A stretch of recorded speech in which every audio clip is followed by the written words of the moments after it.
እውቀታችን እንዳይወሰድብን እንዳይሰለብ ገንዘባችን ጤንነታችን እድላችን እንዳይወሰድ ባለበት እንዲቀመጥ መጸለይ ያለብን አንድ ጸሎት አለ። አንደኛ ከእውቀት ጋር ከሆነ መልካው ዑራኤል ወይም ድርሳነ ዑራኤል መጸለይ ነው።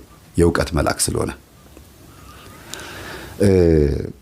የእውቀት መልአክ ነው ስንል ዝም ብሎ አይደለም። ልጆቻችሁ ትምህርት ቤት ፈተና በሚበዛባቸው ሰዓት በሚጨነቁ ሰዓት ዑራኤል ቤተክርስቲያን ሄደው እንዲጠመቁ ምንም እንኳን ቅዱስ ቁርባኑ የክርስቶስ ቢሆንም ዑራኤል ቤተክርስቲያን ሄደው አስቀድሰው ቆርበው ቅዳሴ ጸበል ሊጠጡ ማድረግ ከእውቀት ጋር የተገናኘ ማንኛውም አይነት ነገር ሲያነቡ ምንም ሲሉ የዑራኤልን ጸበል እየጠጡ እቤታቸው ላይ ያርጉ የተጠመቁ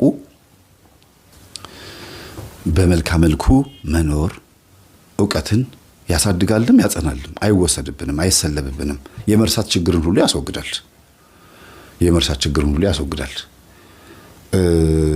በርሜል ቅዱስ ጊዮርጊስ በዚህ አጋጣሚ ልናገር እንፈልገው የአእምሮ ዝግመት ችግር ያለባቸው የሚጥል በሽታ ያለባቸው ሰዎች ሄደው ቢጠመቁ መልካም ነው። ብዙ ሰው ሲድን አይቻለሁ። ይሄን እንደ ምስክርነት ለምሰጠው በጣም ብዙ ሰው እንደ አንድ መረጃም ጭምር ነው። እሺ ሌላው ሀብት ንብረቶቻችሁ እየወደሙ እየተሰለበባችሁ ልክ እንደ ዕውቀት እየጠፋባችሁ ከሆነ ሀብት ንብረቶቻችሁ ልጆችም ጭምር ማለት ነው መልካ ሩፋኤል ነው የሚጸልየው።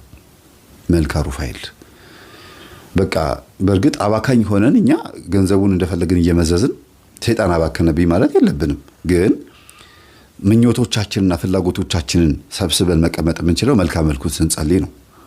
በየቀኑ ጣፋጭ የሚበላ በየቀኑ ልብስ የሚገዛ በየቀኑ በየጊዜው በየሳምንቱ አዳዲስ ልብሶችን የምትገዛ ወይም ደግሞ ሁሉ አማረሽን ገበያ አታውጣት አይነት ነገር ከሆነ ያን ስሜት የሚያመጣው መንፈስ በመልካም መልኩ ነው የምንመታው፣ በድርሳኑ ነው የምንመታው፣ የሩፋኤልን ጸበል በመጠጣት ነው።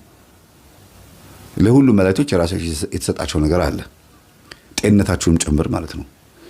ሌላው የዛር መንፈስ ብዙ ጊዜ ግብር እያስገበረ ካስቸገረ፣ ለምሳሌ ደም እያስደማ በፔሪየድ ሊሆን ይችላል፣ ወንዶች ደም እያስቀመጣቸው ሊሆን ይችላል፣ ነስር እየነሰራቸው ሊሆን ይችላል፣ እየተደባደባችሁ ደማችሁ እየፈሰሰ ሊሆን ይችላል።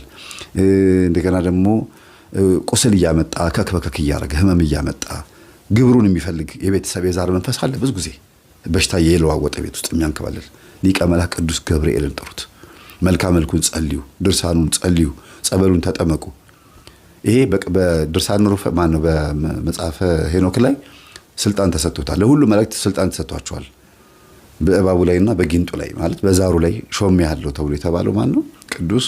ሁሉም እኮ ዛሩ ያባረራሉ፣ ግን ይሄ ስልጣን ድርሻ አለው የየራሳቸውና